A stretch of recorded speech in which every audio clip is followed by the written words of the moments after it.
قابل صد احترام میرے بزرگوں، بھائیوں، عزیزوں اور دوستوں، اس دنیا کی زندگی میں ہم بہت سارے رشتوں اور تعلقات سے جڑے ہوئے۔ ماں باپ کا اپنے بچوں سے رشتہ، بچوں کا اپنے ماں باپ سے رشتہ، شوہر کا اپنی بیوی سے رشتہ، بیوی کا اپنے شوہر سے رشتہ، خاندان کے دیگر اعزاء و اقارب سے رشتہ، ایک ساتھ رہنے والے پڑوسیوں سے رشتہ، اپنے اعزاء و اقارب سے رشتہ، رشتہ اس جگہ سے جہاں ہم رہتے ہیں، رشتہ اس جگہ سے جہاں ہماری مشغولیات ہیں، جہاں ہم کام کرتے ہیں۔ گویا کہ اگر غور کیا جائے تو ہم بہت سارے تعلقات اور رشتوں کے درمیان میں گھرے ہوئے اور ان کے تقاضوں کو بھی ہم سمجھتے ہیں۔ بطور مثال، ماں باپ سے ہمارا جو رشتہ ہے تو ہم جانتے ہیں کہ یہ ہمارے ماں باپ ہیں اور ہم زندگی کے چاہے جس مرحلے میں ہوں، اس مرحلے تک پہنچانے میں ہمارے ماں باپ کی کیا قربانیاں رہی ہیں، کیا انہوں نے قربانیاں دی ہیں، ہمارے آرام کے خاطر انہوں نے کس طرح کی پریشانیاں برداشت کی ہیں۔ ماں باپ جن صفات کے حامل ہیں اور میرے تعلق سے ان کے جو احسانات اور ان کی جو قربانیاں ہیں ان کو ہم جانتے ہیں اور اسی بنیاد پر اس رشتے کو نبھانے کی ہم کوشش کرتے ہیں۔ لیکن میرے بزرگوں، ایک بات ڈنکے کی چوٹ پر کہی جا سکتی ہے کہ جتنے بھی تعلقات اور رشتے ہیں ان میں سب سے عظیم الشان اور سب سے عظیم المرتبت اور سب سے زیادہ شان والا اگر کوئی رشتہ ہے تو وہ رشتہ ہے اللہ کا اپنے بندوں سے، بندوں کا اپنے اللہ سے۔ یہ ایک عجیب و غریب رشتہ ہے۔ اللہ کی ذات کے تعلق سے یہ کہا گیا لیس کمثلہ شیء، اللہ کی کوئی مثال نہیں، اللہ جیسی کوئی ذات نہیں۔ اللہ کا بندوں سے جو رشتہ ہے اس رشتے کو ماں باپ کا بچوں سے جو رشتہ ہوتا ہے اس سے بھی تشبیہ نہیں دی جا سکتی۔ یا اور بھی دنیا میں جو بھی رشتے ہیں، کسی رشتے سے اس رشتے کی تشبیہ نہیں دی جا سکتی، اس لیے کہ جس طرح اللہ بے مثال ہے، اللہ بے نظیر ہے، اسی طرح اللہ کا اپنے بندوں اور اپنی مخلوقات سے جو رشتہ اور تعلق ہے وہ بھی بے مثال اور بے نظیر ہے۔ لیکن سمجھنے سمجھانے کے لیے یہ کہا جا سکتا ہے کہ خالق کا اپنے مخلوق سے رشتہ، صانع کا اپنے مصنوع سے رشتہ، الہ کا، معبود کا اپنے بندوں سے رشتہ، کریٹر کا اپنے کریشن سے رشتہ، ایک خالق کا اپنے مخلوق سے رشتہ، انتہائی عظیم الشان یہ رشتہ ہے۔ اور ہم سب جانتے ہیں کہ رشتوں کی گرماہٹ اور اس کی مضبوطی ہم اس وقت سمجھتے ہیں اپنے اس رشتہ دار کی صفات اور اس کے احسانات سے ہم واقف ہوتے ہیں۔ یہی وجہ ہے کہ قرآن پاک ہی نہیں بلکہ قرآن پاک سے پہلے جتنی بھی آسمانی کتابیں اس دنیا میں نازل کی گئی، تمام آسمانی کتابوں میں اللہ نے اپنا تعارف فرمایا۔ تمام آسمانی کتابوں میں اور قرآن پاک میں اللہ نے اپنی صفات کا تذکرہ فرمایا۔ بلکہ اگر ہم غور کریں تو ہم یہ کہہ سکتے ہیں کہ اللہ کی صفات کے تذکرے کے ساتھ قرآن پاک کی ابتدا ہوتی ہے اور اللہ ہی کے صفات کے تذکرے کے ساتھ قرآن پاک کی انتہا بھی ہو رہی ہے۔ الحمدللہ رب العالمین قرآن کی سب سے پہلی آیت وہ اللہ کی صفات کو بیان کر رہی ہے، اور قل اعوذ برب الناس ملک الناس الہ الناس من شر الوسواس الخناس الذي يوسوس في صدور الناس من الجنة والناس۔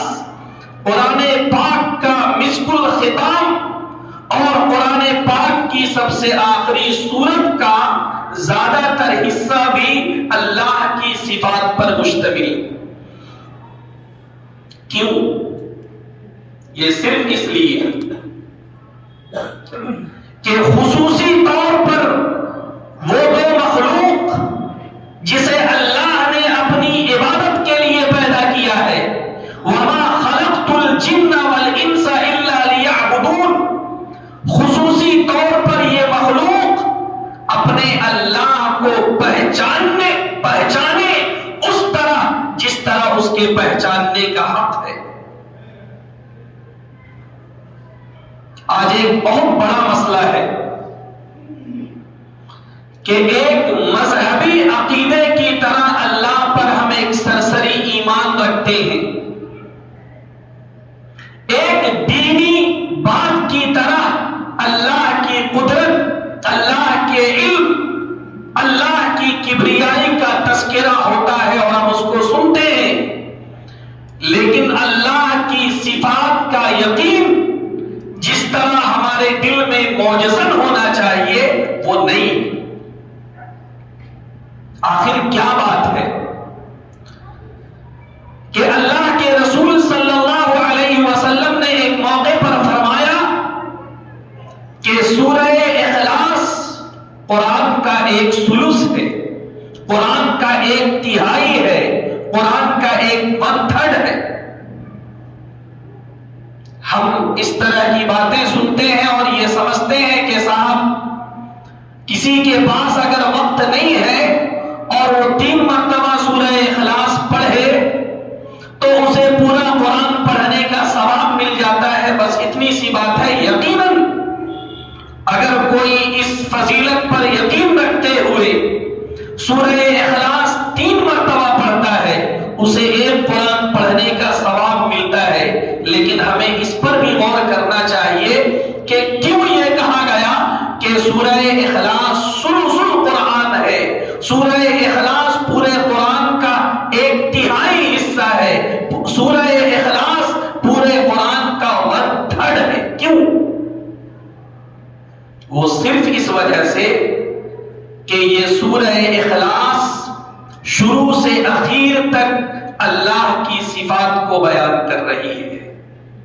قل، اے نبی آپ کہیے، اللہ احد هو اللہ احد، کہ اللہ ایک ہے، اللہ الصمد، اللہ بے نیاز ہے، لم یلد ولم یولد، نہ اس نے کسی کو جنا نہ اس سے کوئی جنا گیا، وَلَمْ يَكُنْ لَهُ كُفُوًا أَحَدٌ، اور اس کا کوئی ہمسر نہیں۔ پوری سورہ اخلاص اللہ کی صفات کو بیان کر رہی ہے، اسی طرح پورا قرآن اس میں جو مضامین پھیلے ہوئے ہیں کی ہر صورت وہ کسی نہ کسی درجے میں اللہ کی صفات کو بیان کر رہی ہے، اللہ کا تعارف کرا رہی ہے، تاکہ ہم انسان اللہ کو اس طرح پہچانے جس طرح اللہ کو پہچاننے کا حق ہے۔ وما قدر اللہ حق قدری، سچی بات یہ ہے کہ لوگوں نے اللہ کی وہ قدر نہیں کی جو قدر اس کی تھی، لوگوں نے اللہ کی وہ قدر نہیں پہچانی جس طرح اسے پہچاننا چاہیے تھا۔ قل هو اللہ احد، اے نبی آپ کہیے کہ اللہ ایک ہے، اللہ تنے تنہا ہے، اللہ کے جیسا کوئی نہیں۔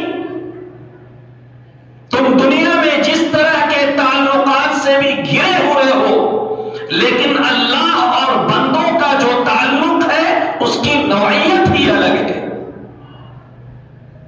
اللہ الصمد، یہ بات ہم لوگوں کے ذہن میں رہنا چاہیے کہ ایک موقع پر اللہ کے رسول صلی اللہ علیہ وسلم کی خدمت میں قریش کے لوگ آئے اور ان لوگوں نے کہا، اے محمد، ہم جن معبودان کی عبادت کرتے ہیں ہمیں اس کا حسب و نسب معلوم ہے، ہمیں اس کی تاریخ معلوم ہے کہ ہمارا وہ معبود کہاں سے آیا، ہمارا وہ معبود کس کا بیٹا ہے، ہمارے اس معبود کا کس سے کیا تعلق ہے، تمہارے اللہ کا نسب کیا ہے، تھوڑا ہمیں بتاؤ۔ جب یہ سوال اللہ کے رسول صلی اللہ علیہ وسلم کی خدمت میں پیش کیا گیا، وہ سوال پورا بھی نہیں ہوا تھا کہ جبرائیل امین 7ویں آسمان سے حضور پاک کی خدمت میں آتے ہیں اور یہ سورہ اخلاص سناتے ہیں کہ اے محمد، سوال کرنے والوں سے کہیے کہ اللہ ان تمام چیزوں سے پاک ہے۔ آپ ان سے کہیے کہ اللہ ایک ہے، تم کہاں حسب و نسب کی بات کرتے ہو، تم کہاں خاندان کی بات کرتے ہو، تم کہاں رشتوں کی بات کرتے ہو، اللہ تمام رشتوں سے پاک ہے۔ اللہ الصمد، اللہ بے نیاز ہے۔ بے نیاز ترجمہ کر لیا، نکل گئے، کیا مطلب؟ بے نیاز اس ذات کو کہتے ہیں جو ذات کسی کی محتاج نہ ہو اور تمام لوگ اس کے محتاج ہو، تمام مخلوقات اس کی محتاج ہے۔ اللہ کسی کا محتاج نہیں، لیکن جبرائیل امین سے لے کر چوٹی تک ہر مخلوق اپنے ہر قدم میں، اپنے ہر حرکت و سکون میں اللہ کی محتاج ہے۔ اللہ الصمد، لم یلد ولم یولد۔ ان لوگوں نے اللہ کا نسب پوچھا، کہہ دو کہ اللہ نہ تو کسی کا باپ ہے نہ کسی کا بیٹا ہے۔ وَلَمْ يَكُنْ لَهُ كُفُوًا أَحَدٌ، اور اللہ جیسا کوئی نہیں، اللہ کا ہمسر کوئی نہیں۔ اللہ ہم سب کو معاف کرے۔ ہم لوگ اس وقت جس ماحول میں زندگی گزار رہے ہیں، دین کے بنیادی مسائل پر بھی حملہ کیا جاتا ہے، عجیب و غریب اعتراض پیش کیے جاتے ہیں۔ لوگ کہتے ہیں فلاں چیز کو پیدا کرنے والا اللہ، فلاں چیز کو پیدا کرنے والا اللہ، فلاں چیز کو پیدا کرنے والا اللہ، تو نعوذ باللہ، اللہ کو کس نے پیدا کیا؟ بہت سارے جوابات دیے جا سکتے ہیں، لیکن ایک عام فہم جواب ہمیشہ ذہن میں رکھیے۔ دنیا کی جس ڈکشنری کو آپ اٹھائیے، آپ اسے چاہے اللہ کہیے، آپ اسے چاہے خدا کہیے، آپ اسے چاہے گاڈ کہیے، آپ اسے چاہے بھاگیوان کہیے، ہر ڈکشنری آپ کو بتائے گی کہ اللہ وہ ہے، خدا وہ ہے، گاڈ وہ ہے، بھاگیوان وہ اس کو کوئی پیدا نہیں کرتا۔ جب خدا کو بھی کوئی پیدا کرے گا تو وہ بھی تو مخلوق ہو گیا۔ خدا وہ ہے جو پیدا کرنے والا ہے، خدا وہ ہے جو کریٹر ہے، تو خدا کے تعلق سے اس طرح کے جو سوالات ہیں وہی واہیات ہیں، وہی بے وقوفانہ سوال ہیں۔ تو میرے بزرگوں، میں یہ عرض کر رہا تھا کہ قرآن پاک میں اللہ کی صفات کو جو تفصیل کے ساتھ بیان کیا گیا ہے، اس کا مقصد یہی ہے کہ ہم اللہ کا تعارف حاصل کریں۔ قرآن پاک نے اللہ کی صفت علم کو، قرآن پاک نے اللہ کی صفت قدرت کو، قرآن پاک نے اللہ کی صفت کبریائی کو، قرآن پاک نے اللہ کی صفت عظمت کو، قرآن پاک نے اللہ کی صفت تدبیر کو بڑی تفصیل کے ساتھ بیان کیا ہے۔ لیکن آپ تھوڑا غور فرمائیں کہ قرآن پاک نے جس صفت کو سب سے پہلے بیان کیا وہ کون سی صفت ہے؟ قرآن پاک نے جس صفت کو سب سے پہلے بیان کیا ہے وہ ہے اللہ کی صفت رب۔ الحمدللہ رب العالمین۔ اور تھوڑا سا اور غور فرمائیں کہ قرآن پاک کا جو اختتام ہو رہا ہے، قرآن پاک کی جو سب سے آخری سورت ہے، اس آخری سورت میں بھی اللہ نے جس صفت کو اہتمام کے ساتھ بیان فرمایا ہے وہ بھی صفت رب۔ قل اعوذ برب الناس الحمدللہ رب العالمین۔ یہ چیزیں سرسری نہیں ہیں، یہ چیزیں الٹپ نہیں ہیں۔ اللہ ہماری کمزوری کو جانتا ہے، اللہ ہمارا کریٹر ہے، وہ ہماری فطرت کو، وہ ہمارے نیچر کو، ہماری پیدائشی کمزوریوں کو جانتا ہے۔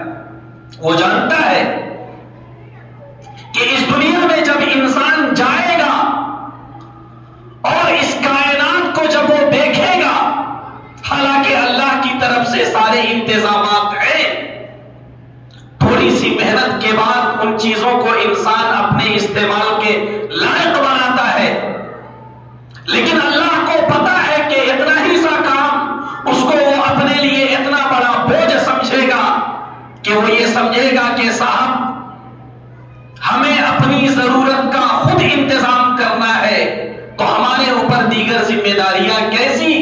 اللہ نے پہلے ہی اس اشکال کو دور کر دیا کہ انسانوں، جناتوں یا دیگر وہ مخلوق جو اس دنیا میں جا رہے ہو، یہ بات یاد رکھنا کہ تمہارا رب اللہ ہے۔ رب اللہ، رب پیدا کرنے والے کو کہتے ہیں، رب مالک کو کہتے ہیں، رب تصرف کرنے والے کو کہتے ہیں۔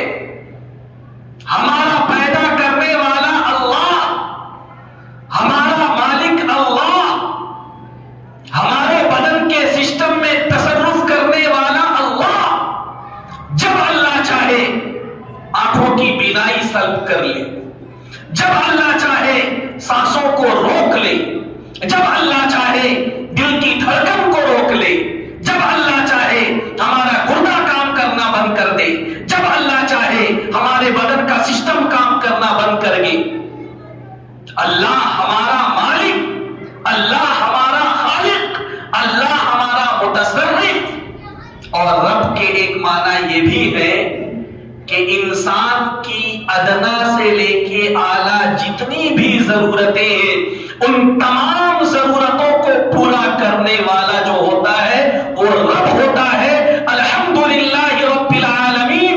ایک مومن اور اللہ پر ایمان رکھنے والا جب اپنی کتاب ہدایت کو کھولتا ہے، اعوذ باللہ من الشیطان الرجیم، بسم اللہ الرحمن الرحیم،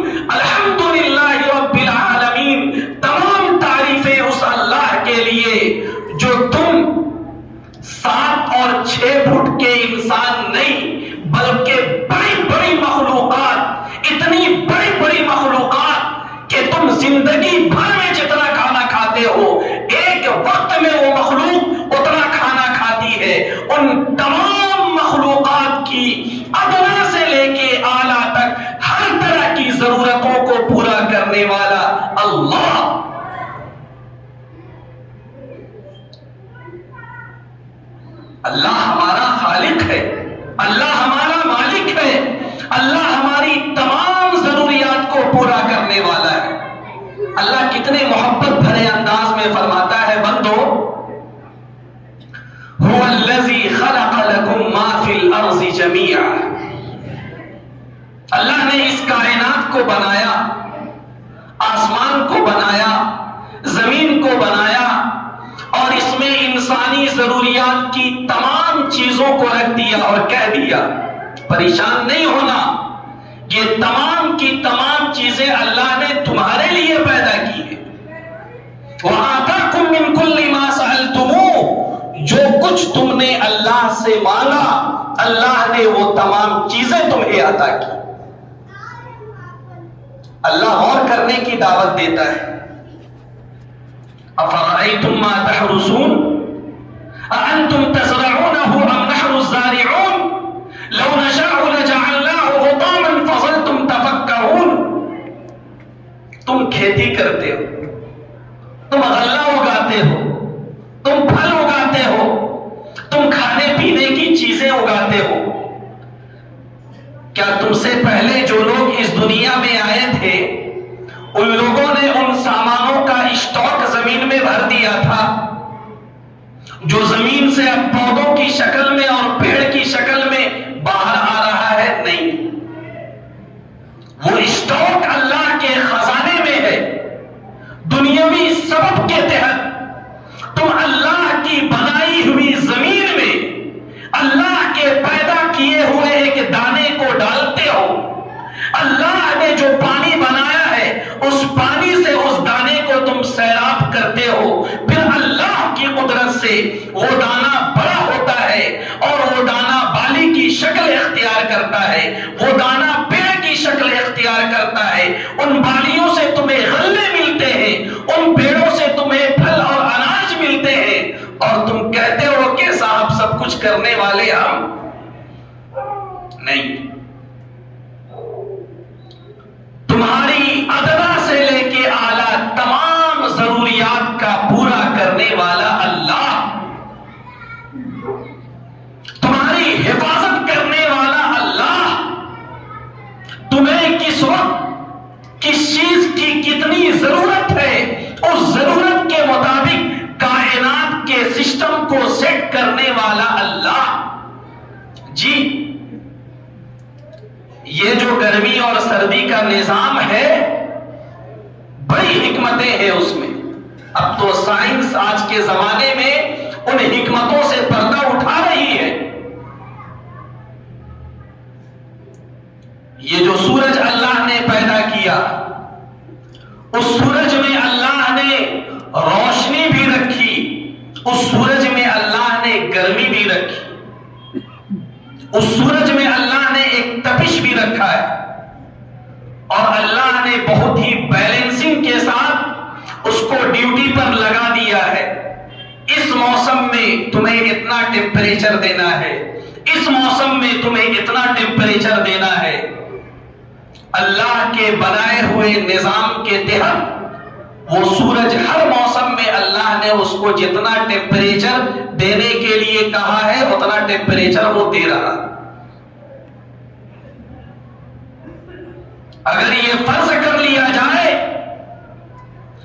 کہ جو ٹیمپریچر طے ہے اس سے تھوڑا سا زیادہ ٹیمپریچر اگر سورج دینے لگے سارے سمندر سوکھ جائیں گے، پانی کا ایک قطرہ زمین میں نہ رہے، ساری تراوٹ کائنات سے غائب ہو جائے۔ اور اگر فرض کر لیا جائے کہ تھوڑی سی ٹھنڈک زیادہ ہو جائے تو پوری کائنات منجمد ہو جائے، پوری کائنات جم جائے۔ اِنَّا كُلَّ شَيْءٍ خَلَقْنَاهُ بِقَدَرٍ، ہم نے ہر چیز کو پیدا کیا اور ایک اندازے کے مطابق پیدا کیا۔ کس چیز کو کتنی لمٹ میں رہنا ہے وہ ساری لمیٹیشن اللہ کی طرف سے طے ہے۔ میرے بزرگوں، یہ سارا انتظام اللہ ہمارے لیے کر رہا ہے، ہماری ساری ہماری ضروریات کی تکمیل اللہ کر رہا ہے۔ اس کے بعد اللہ نے ایک اور بات کی طرف متوجہ کیا ہے، خاص طور سے ہم انسانوں کو اور جناتوں کو، کہ اے اس دنیا میں بسنے والے انسانوں اور جناتوں، تھوڑا اس کائنات میں غور کرو۔ یہ جو پوری کائنات ہے، تمہیں اللہ نے 24 گھنٹے میں سے کچھ وقت اپنی عبادت کے لیے فارغ کرنے کو کہا، تو یہ تمہارے لیے درد سر ہو گیا، یہ تمہارے لیے بوجھ ہو گیا، یہ تمہارے لیے پریشانی ہو گئی، یہ تمہارے لیے مصیبت ہو گئی۔ لیکن تھوڑا سا غور کرو، یہ جو پوری کائنات ہے، غور کرو گے تو کائنات کی ہر چیز تمہیں عبادت میں نظر آئے گی۔ اور قرآن کی آیت کہہ رہی ہے کل قد علم صلاتہ وتسبیحہ، کہ دیکھو اس کائنات کا ذرہ ذرہ وہ اپنی نماز اور اپنی تسبیح کو جانتا ہے، اور ہر وقت وہ اپنی تسبیح اور عبادت میں مشغول ہے۔ وَإِن مِّن شَيْءٍ إِلَّا يُسَبِّحُ بِحَمْدِهِ، ہر چیز ہر وقت اللہ کی تسبیح میں مشغول ہے۔ وَلَكِن لَّا تَفْقَهُونَ تَسْبِيحَهُمْ، لیکن تمہارے اندر ابھی اتنی صلاحیت نہیں ہے کہ تم ان کی تسبیحات کو سمجھ سکو۔ میرے بزرگوں، ایمان کے بعد سب سے اہم اگر کوئی عمل ہے تو وہ نماز ہے۔ اللہ نے قرآن پاک میں فرمایا وَأَقِيمُوا الصَّلَاةَ، نماز قائم کرو، وَلَا تَكُونُوا مِنَ الْمُشْرِكِينَ، اور مشرکین میں سے مت ہو جانا۔ اتنا صاف ترجمہ ہے، کیا اس کا یہ مطلب نہیں ہے کہ جس کی زندگی میں اقامت صلاۃ نہیں ہے، جس کی زندگی میں نماز نہیں ہے، اگر اسے کھلم کھلا مشرک نہ بھی کہا جائے تو یہ ضرور کہا جائے گا کہ یہ مشرکانہ عمل ہے، یہ کافرانہ عمل ہے۔ جی، نماز جو افضل ترین عبادت ہے، آج اس کے تعلق سے امت کا کیا رویہ ہے وہ ہم سب دیکھتے ہیں۔ خیر، میں یہ عرض کر رہا تھا کہ یہ جو نماز ہمیں دی گئی، تھوڑا ہمیں غور کرنا چاہیے۔ بزرگوں نے لکھا ہے کہ اس پوری کائنات میں اللہ کی جو مخلوقات ہیں، یہ جو پہاڑ کھڑے ہیں، یہ جو درخت کھڑے ہیں، ایسا محسوس ہوتا ہے کہ وہ حالت قیام میں ہے۔ ایسا محسوس ہوتا ہے کہ وہ کھڑے ہیں، جس طرح نماز میں ہم کھڑے ہوتے ہیں اور حالت قیام میں ہوتے ہیں، اسی طرح یہ تمام مخلوقات حالت قیام میں ہیں۔ اس دنیا میں جو چوپائے ہیں، 4 پیر والے جانور، گائے ہو، بیل ہو، بھینس ہو، کھاتے تو ہم خوب ہیں دھڑلے سے، اس کے بغیر ہمارا ایمان مکمل نہیں ہوتا ہے، لیکن کم سے کم کبھی اس پر غور بھی کر لینا چاہیے کہ یہ جتنے چوپائے ہیں، غور کرنے سے کیا یہ محسوس نہیں ہوتا کہ یہ حالت رکوع میں ہے؟ جی، حالت رکوع میں ہے۔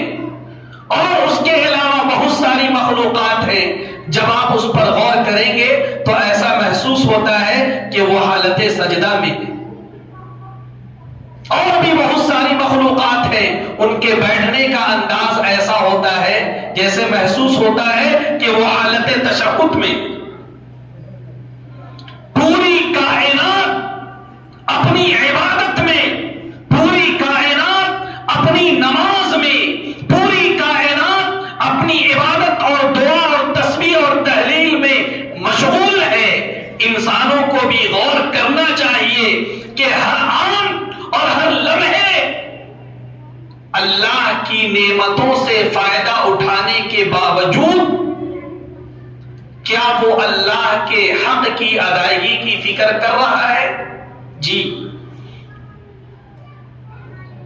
حضرت شیخ احمد سرہندی رحمت اللہ علیہ، جنہیں مجدد الف ثانی کہا جاتا ہے، اکبر کے دور کے عالم ہیں، بہت بڑے عالم وہ گزرے ہیں۔ اکبر نے اپنے زمانے میں دین کے نام پر جب فتنہ شروع کیا اور دین الہی کے نام سے ایک نیا دین اس نے بنایا تو انہوں نے اس کا مقابلہ کیا۔ انہوں نے ایک جگہ یہ بات لکھی ہے کہ ایک انسان جو ہر وقت اللہ کی بہت ساری نعمتوں سے فائدہ اٹھا رہا ہے، اس کی تو بات چھوڑیے، جب وہ سانس لیتا ہے اور چھوڑتا ہے، اس کے بدلے میں اس کے اوپر 2 مرتبہ شکر کرنا ضروری۔ ایک مرتبہ تو اس بات پر کہ اس ماحول سے اس نے ہوا لی، آکسیجن لیا، آکسیجن کے ساتھ بہت ساری چیزیں اس نے لی، وہ سانس اندر گئی، اور ہمارے بدن کو جس ہوا کی ضرورت تھی ہمارے بدن نے اسے ایبزارب کیا، اسے اپنے اندر جذب کیا، اور جس چیز کی ضرورت نہیں تھی اسے باہر چھوڑ دیا۔ سانس کا ایک مرتبہ اندر جانا سہولت کے ساتھ اور ہمارے بدن میں تحلیل ہو جانا، ہمارے بدن میں جذب ہو جانا، اور پھر گندی ہواؤں کا سہولت کے ساتھ باہر آ جانا، یہ اتنا بڑا عمل ہے کہ اس ایک سانس کے بدلے میں انسان کو کم سے کم 2 مرتبہ شکریہ ادا کرنا چاہیے۔ اب یہ بتائیے کہ ہم ہر وقت اللہ کی بنائی ہوئی سانس کو استعمال کر رہے ہیں، اللہ کی بنائی ہوئی غذاؤں کو استعمال کر رہے ہیں، اللہ کے دیے ہوئے کپڑے کو استعمال کر رہے ہیں، اللہ کے دیے ہوئے مکانات کو استعمال کر رہے ہیں، اللہ کے دیے ہوئے خزانوں کو اپنے استعمال میں لا رہے ہیں۔ کیا اتنے سارے احسانات کا یہ تقاضا نہیں ہے کہ ہم اپنے 24 گھنٹے میں سے کچھ وقت فارغ کریں اور اللہ کی عبادت میں مشغول ہوں؟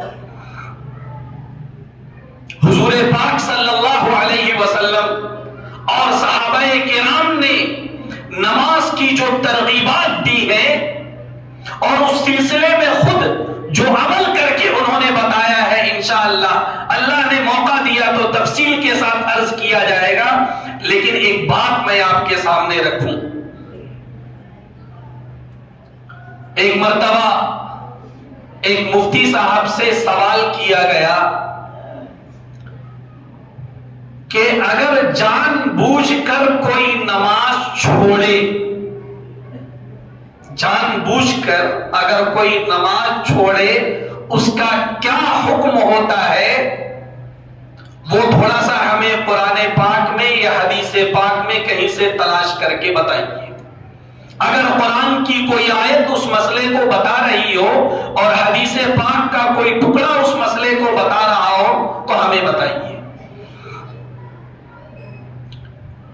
مفتی صاحب نے بہت تلاش کیا، کہا کہ نہیں، اس کا تو کوئی مسئلہ نہیں، حدیث پاک میں اس کا تو ذکر ہے کہ اگر کوئی سو جائے اور غفلت ہو جائے تو جب وہ جاگے نماز ادا کر لے۔ اگر کوئی بھول جائے اتفاق سے، ایسی مشغولیت ہوئی کہ بات بالکل ذہن سے نکل گئی، اگر کوئی بھول جائے تو اس کا کیا حکم ہے وہ بھی بیان کیا گیا۔ لیکن جان بوجھ کر کوئی نماز چھوڑے اس کا کیا حکم ہے؟ باقاعدہ قرآن کی کوئی آیت یا حدیث کا کوئی ٹکڑا اس کے بارے میں کچھ نہیں بول رہا ہے۔ تو ایک بڑا مسئلہ پیدا ہوا کہ آخر پھر کیا ہوگا؟ تو کہا کہ اصل میں مسئلہ یہ ہے کہ ایک وہ شخص جو اللہ پر ایمان رکھتا ہو، ایک وہ شخص جو اللہ کی ربوبیت کو تسلیم کرتا ہو، ایک وہ شخص جو اللہ کو پہچانتا ہو، اللہ کے احسانات کو جانتا ہو، اس سے یہ تصور کیا جا سکتا، اس سے یہ امیجن نہیں کیا جا سکتا کہ وہ جان بوجھ کر نماز چھوڑ دے۔ ایک مومن سے اس کا تصور نہیں کیا جا سکتا کہ وہ دکان میں بیٹھا ہے، وہ گھر میں بیٹھا ہے، وہ صحت مند ہے، وہ صحیح سالم ہے، اور بغیر کسی عذر کے وہ نماز نہ پڑھے، یہ کیسا مومن؟ حالانکہ مسئلہ یہی ہے کہ جان بوجھ کر بھی اگر کوئی نماز چھوڑے اس کی قضا اس کے اوپر واجب ہے، کیونکہ اگر کوئی سو جائے یا بھول جائے جب اس کی قضا ہے، تو جان بوجھ کر اگر کوئی نماز چھوڑتا ہے اس کی بھی قضا ہے۔ لیکن ذکر اس وجہ سے نہیں ہے کہ اس کا تصور ایک مومن سے کیا ہی نہیں جا سکتا۔ میرے بزرگوں، بہت افسوس کے ساتھ کہنا پڑتا ہے کہ الحمدللہ کسی نہ کسی درجے میں زکوٰۃ کا اہتمام ہے، الحمدللہ کسی نہ کسی درجے میں روزے کا اہتمام ہے، الحمدللہ کسی نہ کسی درجے میں اللہ اگر مال دے تو حج کا بھی اہتمام ہے۔ لیکن یہ بات یاد رکھیں کہ حج بھی صاحب استطاعت پر، زکوٰۃ بھی صاحب نصاب پر، روزہ بھی اس شخص پر جو صحت مند ہو، حالت سفر میں نہ ہو۔ لیکن نماز تو ہر عاقل بالغ مسلمان پر، امیر پر، غریب پر، عالم پر، جاہل پر، مشغول پر، فارغ پر، ہر ایک پر نماز فرض، پنج وقتہ نماز فرض۔ اللہ کے رسول صلی اللہ علیہ وسلم نے ایک موقع پر صحابہ کرام کے درمیان میں آپ بیٹھے ہوئے تھے، آپ نے فرمایا کہ ہر نبی کے اندر کسی نہ کسی عمل کا شوق آخری درجے کا ہوتا ہے۔ حضرت داؤد علیہ السلام روزے کا بڑا شوق تھا، اسی لیے صوم داؤدی روزے کی ایک شکل کا نام ہے۔ ایک دن روزہ رکھنا، ایک دن روزہ نہیں رکھنا، ایک دن روزہ رکھنا، ایک دن روزہ نہیں رکھنا، اسے صوم داؤدی کہتے ہیں۔ ہر نبی کے اندر کسی نہ کسی عمل کا شوق آخری درجے تک تھا۔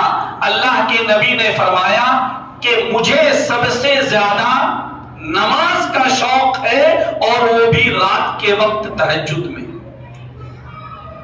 اللہ کے نبی نے فرما دیا تھا کہ دیکھو، اگر میں رات میں نیت باندھوں تو میرے پیچھے کوئی نیت نہ باندھے، اس لیے کہ جب میں نماز میں ہوتا ہوں تو میں محو ہو جاتا ہوں، میں اس دنیا سے کٹ جاتا ہوں، میں اپنے رب کے حضور ناز و نیاز میں ہوتا ہوں۔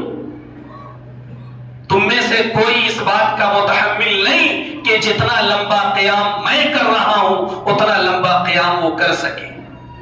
حضرت عائشہ فرماتی تھی کہ اللہ کے رسول کے قیام کا عالم یہ تھا، اتنا لمبا آپ کھڑا ہوتے تھے کہ آپ کے پیر پھول جاتے تھے، آپ کے پیر میں ورم آ جاتا تھا، آپ کے پیر پھٹ جاتے تھے۔ اللہ ہم سب کی حفاظت فرمائے۔ جس نبی نے اس درجے نماز کا اہتمام کر کے بتایا ہو، آج اس کی امت کا حال یہ ہے کہ وہ دھڑلے سے نماز چھوڑ رہی ہے۔ اور کوئی مصیبت آتی ہے تو ہم کہتے ہیں کہ یا اللہ ہمارا کون سا گناہ ہے جس کی وجہ سے مصیبت آ رہی ہے؟ کیا یہ کم بڑا گناہ نہیں کہ ہم عاقل بالغ صحت مند ہیں، لیکن اس کے باوجود دھڑلے سے جان بوجھ کر ہم نماز چھوڑ رہے ہیں؟ اللہ سے دعا کریں اللہ ہم سب کی حفاظت فرمائے، اور ایمان کے بعد جو سب سے اہم تقاضا ہے، جو سب سے اہم رکن ہے، نماز، اس کے اہتمام کی اور اس پر عمل کرنے کی اللہ ہم